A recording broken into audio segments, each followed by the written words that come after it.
Hey guys, hope you're doing well out there. Time to take a look at shares of Nike Incorporated that are sliding nearly 6% the day after reporting their Q3 results. And I know a few of you guys were waiting on me to cover this video, and apologies for that as I have been traveling, but finally got a chance to sit down and really digest these results. So we'll break down Q3 both from a revenue, earnings, and the all-important margins perspective. We'll also take a look at guidance comments made by management on their conference call. And hey, one benefit of this video coming to you slightly later is I got a chance to sit down, listen to the whole conference call, and really digest those numbers. And so I'll provide my thoughts on Nike as a whole company and really some specific comments made by management on that call. And then as always, we'll jump into the statement of income, balance sheet, cash flows, all of those beautiful things, and then take a look at it also from a divisional perspective. This company does a significant amount of business in China, where surprisingly their company is holding up pretty strong. So we'll take a look at that.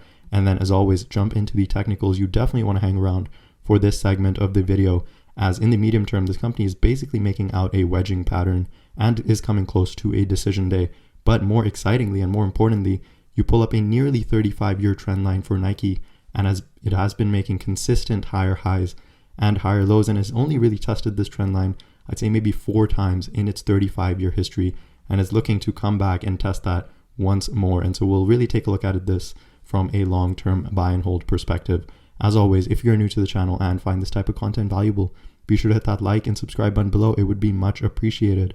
As we said, shares of Nike coming down 6%, close to $94, $95 a share. Year to date, the stock is down nearly 13%, and the market cap here on Seeking Alpha shouldn't be close to 152. I think it's actually closer to 145, and Seeking Alpha likely will have this updated soon. As along with that, you have a forward yield of now probably close to 1.55, maybe even 1.6%. on a forward basis. So keep that in mind as you have sites like Seeking Alpha. It'll take a couple of days to really update those figures. Now, in terms of Q3 revenues, that came in at $12.43 billion. That was basically flat, just 0.3% growth on a year-over-year basis. Did beat expectations on Wall Street by right around $130 million. So Wall Street really was expecting sales to decline, and Nike posting just a modest growth on that top line. In terms of non-GAAP EPS, here on Seeking Alpha, the number says 98 cents a share, but in reality, I think this excludes a restructuring charge of nearly 21 cents a share. And so your non-GAAP EPS is actually closer to 77 cents a share. It was still a beat on Wall Street, where estimates were closer to 75 cents a share, but certainly wasn't a beat by this large of a number. This number does exclude that restructuring charge, and so keep that in mind. And so you have this $12.43 billion in your top line. That consists of roughly $5.4 billion from your Nike direct revenues, which are basically flat to just slightly up on both a reported and forex neutral basis, and then also consists of your wholesale revenues, which still is the majority of this company's business. More than 50% of their revenues still coming from their wholesale channels. That came in at $6.6 billion. That was up 3%, and we'll get more into the wholesale channel as Nike had some comments regarding that. They're looking to re-enter more of those wholesale channels, which they have exited in the past years. And then on top of that, you have gross margins increasing by roughly 1.5%, or in other words, 150 basis points, now coming up to 44.8%. And that still includes a nearly 50 basis point headwind due to those restructuring charges. And so if you strip those out, you would have nearly seen a 2% expansion on your gross margins. That, in my opinion, is certainly impressive when you have your sales basically flatlining, but you're still able to expand your gross margins. That, again, in my opinion, fairly impressive by Nike. We'll get into the inventories and the cash when we take a look at the balance sheet in just a minute. But more importantly, taking a look at their guidance comments management made on the conference call. This company does tend to guide on their conference call and not necessarily as part of their press release. So in terms of Q4, which is the current quarter, wherein Nike sort of has their fiscal calendar year ending in the May quarter, so that this upcoming quarter is actually the end of their fiscal 2024. So a bit wonky, but hey, we can't do much about that. Now, in terms of Q4 revenues, they're expecting that to be slightly up, reflecting some shipment timing benefits in Q3, and then essentially expecting revenues and earnings to grow compared to the prior year. And that's, once Wall Street has updated that on Seeking Alpha, that's really what they expect, growth of just 0.5%. This is on the top line, expecting the average analyst on Wall Street, expecting sales to come in right around 12.89 billion. The high estimate is close to 13 billion, and the low one coming close to 12.5%. So Nike guiding for basically flat to just slightly up Q4 revenues. And then on top of that, expanding operating margins is something they also still expect, that it excludes the impact of the restructuring charges that they're taking in this fiscal year.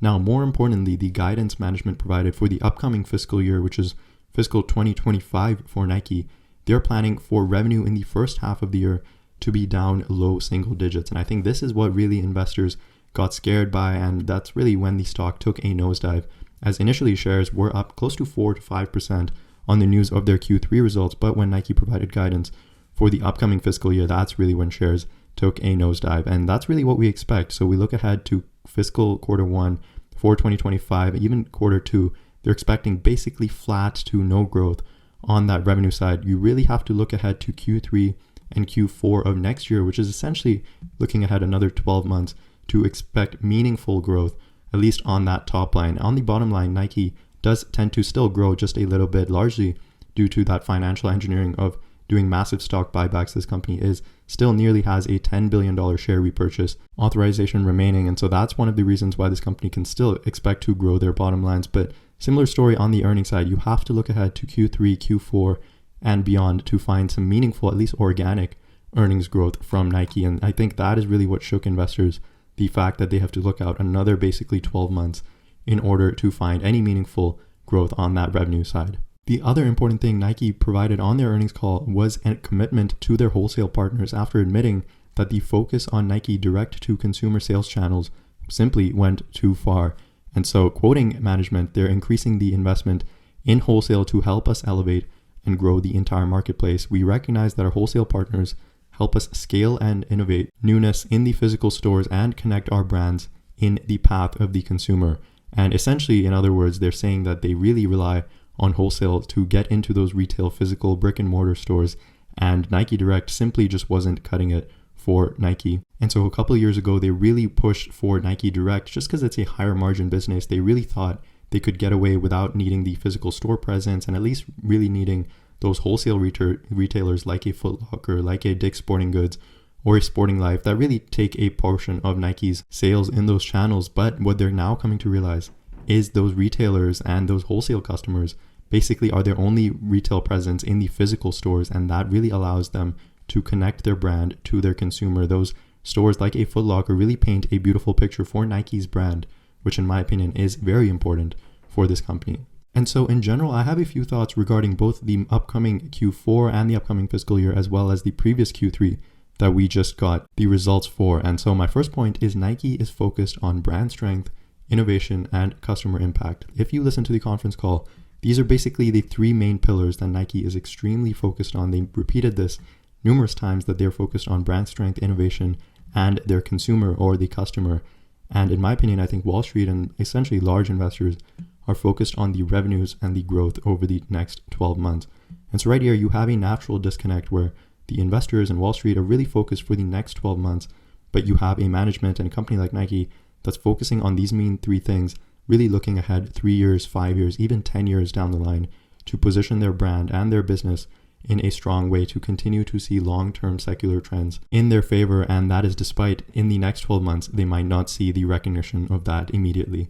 I think that's important. If you are a long-term investor in Nike, I think that's the position I'm coming at with the stock with. I'm not really looking to be in and out of shares of Nike, as I think this is a business that you buy and hold for a long term. And especially if you are a long-term buy and holder for Nike, I think the company focusing on brand strength, innovation, and customer impact is something I do like to see, rather than focusing on short-term goals and beating basically short-term measurements made by Wall Street. And that sort of brings me into my point number 2, where Wall Street really saw two major red flags with what Nike provided on their guidance. The first is that they reiterated fiscal 2024's revenue guidance for roughly 1% growth. That's for the full year. I think that was red flag number 1, is that management simply reiterated their previous guidance for the full year. I think what Wall Street really wanted is to see maybe a slight bump up on that revenue guidance, maybe up to 1.2, 2%. I think that would have shown Wall Street that this company is looking, at least anticipating another resurgence on that top line as we look ahead. And then on top of that, the second red flag was that not only management guided for reiterating growth on that top line, they also guided for revenues to be down for the first half of fiscal 2025. And this was the second red flag, in my opinion, the bigger red flag, basically saying that the turnaround for Nike is still at least 3 quarters away. That basically gives Wall Street another 12 months where they really don't expect growth on that top line for Nike. And as we know, these firms likely have to put 12-month out targets for a company like this. And knowing that really their business won't be resurged until you look ahead to Q4 of 2025. There's really that macro headwind not looking to ease for another 3 to 4 quarters. I think that, again, is spooked investors and something that they really didn't want to hear. They wanted to hear that Nike is expecting business to sort of turn around earlier than 3 quarters, maybe in Q1 or Q2 of next year, but they don't get that. They get the opposite of that. And so that is, I think, why shares took that nosedive. The other thing is this company last quarter did announce a nearly $2 billion initiative in cost savings that they'll recognize over the next 4 years. And for that to happen, they have to restructure some of their business and incur some costs, at least in the near term. And the majority of that restructuring charge was incurred in this Q3, nearly $403 million out of the expected $450 million. And I think, again, in the short term, that does hurt the business. As we saw, they took a nearly 21-cent headwind from that restructuring charge in this most recent quarter. But what you have with that is expanding gross margins and really expanding operating margins looking ahead to fiscal 2025 and beyond. I think restructuring the business to focus on highly growth initiatives and really where the company wants to be focused on, again, hurts the short term, hurts the next 12 months, but over the long term, in my opinion, is still the right move to make. Along with that, you got some commentary that gross margins are continuing to expand in this upcoming Q4 by roughly 160 to 180 basis points. In my opinion, that's extremely important. You see sales are basically flatlining and expected to be down over the next few quarters, but they're still able to expand those gross margins. That is showing me strategic price increases over at Nike, still proving that they have pricing power despite the increasing competition, and that supply chain efficiencies in their business models will continue and really show through over the next few quarters. And so anytime you have sales basically declining or flat, but you can continue to expand your gross margins, shows that you have pricing power. Despite the cost that it takes to make your goods is coming down, you're able to maintain your pricing on your shoes, on your apparel. Shows me Nike as a brand continues to have pricing power. That's despite their increased competition over the few number of years. Now, the other important thing, as we saw from commentary by management, is that wholesale is extremely important for Nike. They went too far pushing Nike Direct over the past few years and realized that they need wholesale just as much as wholesale needs them. Look, a company like Foot Locker certainly won't do great when you have no Nike products in stores and on their shelves.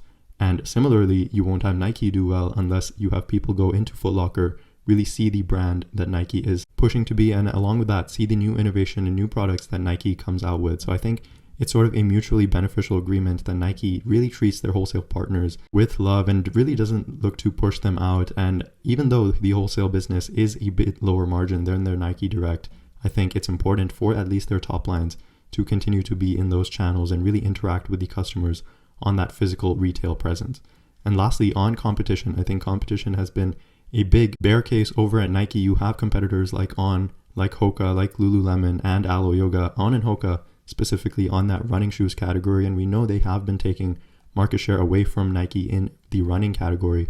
And you have companies like Lululemon and Alo Yoga, again, taking market share specifically in women's apparel. And certainly that competition is meaningful, no doubt. We know that they're losing market share to these companies, and that certainly is meaningful. But in my opinion, competition has always been there, and in my opinion also will always be there. And despite that, Nike has remained a top brand for teens and for the masses. You have this company competing against Adidas, Under Armour, Allbirds throughout the years, and despite those companies coming and maybe even going, Nike has still remained a top choice for the consumers. And so will Nike continue to face competitive threats by these companies? Yes, absolutely. But the fact that they're continuing to focus on innovation and brand strength is also, in my opinion, a good sign. And they're not just sitting back on their classics, on their wins that they have in the past and hoping those to carry through.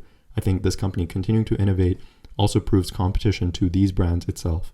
And so those were really my thoughts on Nike. I think some things to like the fact that they're admitting their mistake in wholesale and really turning back on that, and once again pushing into their partners on that wholesale channels. Along with that, you have benefits like expanding gross margins and the benefits of cost cutting. And you have some things to dislike, the fact that you're basically still another 3 to 4 quarters away from meaningful organic growth due to easing macro headwinds. But I think that really gives you the opportunity, or it really gives me the opportunity as a long-term buy and hold investor, that I have 3 to 4 quarters to really build out a sizable position in Nike. I think that's a strong gift that you don't often get with brands like this. You want an extended period of time where shares remain cheap so that you can build out a long position in Nike. Really, again, if you told me I have to buy and sell this company within the next 12 months, certainly Nike isn't looking appealing from that perspective, but this is a company that you really hold on for years and years. And while you get that dividend growth, while you get capital appreciation, and you get consistent share repurchases, that is really how you return capital to your investors over long periods of time. On top of that, the other benefit of having shares at least be cheap for another 2, 3, 4 quarters is that Nike can continue to buy them at a discounted, what I consider a discounted valuation. This company, we know, has a large share repurchase program, and the fact that shares continue to remain cheap for a long period of time certainly will be good for the company to repurchase their own shares. And so considering that this company, I think, will likely have another tough 2 to 3 quarters, that is really your opportunity to build out a sizable position in a company like Nike when you have extended periods of a share price decline. Taking a look at the Q3 statement of income, as we know, this quarter wasn't great, but I think, in my opinion, honestly came in better than feared. We saw that basically flatline growth on that revenues came up to just $12.43 billion. Your cost of sales did decline roughly 2% as their input costs lowered, and along with that, you have supply chain efficiencies. And so with that, you were able to expand your gross profit nearly 4%. Again, expand those gross margins by roughly 150 basis points up to 44.8%. You do have this demand creation expense, basically advertising over at Nike, that did expand nearly 10%. And then on top of that, overhead expenses on that operating side expanding 6%. And so your total SG&A come up nearly 7% on a year-over-year basis. So certainly not great to see. They are having to spend more and more on that demand creation expense. This was their holiday quarter, so part of that makes me think that, okay, they had a big holiday quarter spending. Along with that, you have the Summer Olympics coming ahead, and so likely they'll have continued demand creation expense rising on a year-over-year basis, considering that, again, Paris Olympics is right around the corner. And so you have your total percent of revenues on that operating side did expand, not something we like to see, but this company did guide for growing operating margins in fiscal 2025. And so your net income on a year-over-year basis did come down roughly 5%, down from 1.24 down to $1.17 billion. And like we said at the top, total diluted EPS came in at 77 cents a share. And so that was, again, a decline of roughly 4% year over year. You do have your declining shares outstanding, as this company does have a pretty large buyback in place, and they continue to exercise that as they see fit. From a balance sheet perspective, all things looking regular and fairly consistent over at Nike. You have your cash and cash equivalents coming up roughly $2 billion, but you have your short-term investments coming down roughly $2 billion. So looks like they just moved those short-term investments into their cash and cash equivalents. The other important number for Nike is inventories. You see those coming down roughly 13% year over year. Again, like we said, this was the holiday quarter, likely a ton of demand creation expenses and likely markdowns to move through those inventories in the holiday quarter as they make room for new and more innovative products in their inventories. All things considered, total current assets coming in at roughly $24.7 billion, and then total current liabilities coming right around $9 billion. They did pay off their current portion of long-term debt, and still sitting on roughly $8.9 billion of another long-term debt that is roughly flat on a year-over-year basis. So from a balance sheet, all things looking fairly consistent. In terms of divisional revenues, you have footwear in North America staying at least fairly strong, in my opinion, up 4% year over year. You do have apparel struggling, though. I think there you have competition from Lululemon and Alo Yoga that is certainly eating into their apparel market share. And then the other really prominent geography where Nike is struggling is Europe and Middle East, where you have footwear declining nearly 3%, apparel declining nearly 9%, and your total revenues there declining close to, again, 3%. China proving to be surprisingly strong, in my opinion, as you have total China revenues up nearly 5%, with apparel up 8%, and then the all-important footwear up 3%, and then APAC also continuing to struggle, at least on that apparel side. And so you have overall China revenues, I think, in my opinion, holding up fairly strong, but Europe is declining, at least faster than I would have hoped. Now, you also have the Converse brand, which is really, really struggling, down nearly 19% year over year, posting just nearly $500 million in top line revenues. And so Nike certainly will have to do something to revive and resurge the growth in their Converse brand. Certainly it does make up not a huge portion of their business, but the fact that this is declining at close to 19%, 20% on a Forex neutral basis, that is something certainly we don't like to see. And I want to see going forward how Nike really resurges the growth in the Converse brand. Moving on to the technicals for Nike, this one is basically wedging out for the last, call it 2.5 years, and is coming to an inflection point where you want to see this one either break decisively above your downtrending trend line, or this one will look to break below this. And really, I think if it does break underneath this uptrending trend line, your first opportunity to really buy it is on this long-term trend line. Like we said, nearly 35 years back.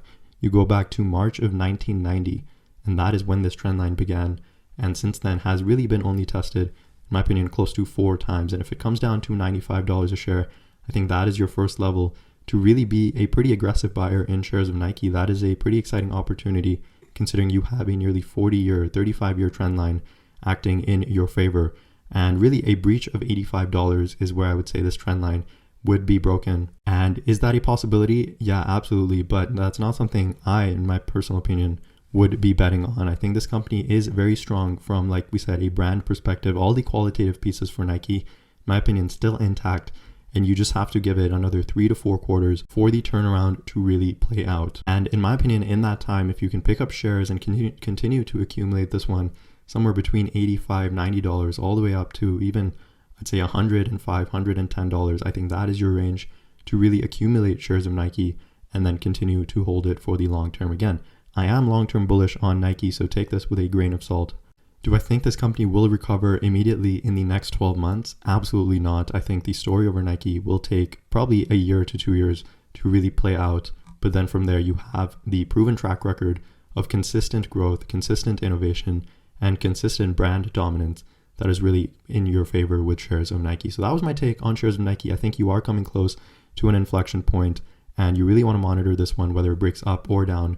I think if it breaks down, your first level of buying opportunities sitting really south of $90, that is when you step in and buy pretty aggressively, considering this one doesn't come back and retest this trend line all too often. That was my take on shares of Nike. Let me know your thoughts on this one in the comment section below, whether you are coming in here and picking up shares of Nike on this dip after their Q3 results, or are you staying away from this one for at least another few quarters? Let me know your thoughts in the comment section below. As always, thanks so much for listening, and I'll catch you guys in the next video.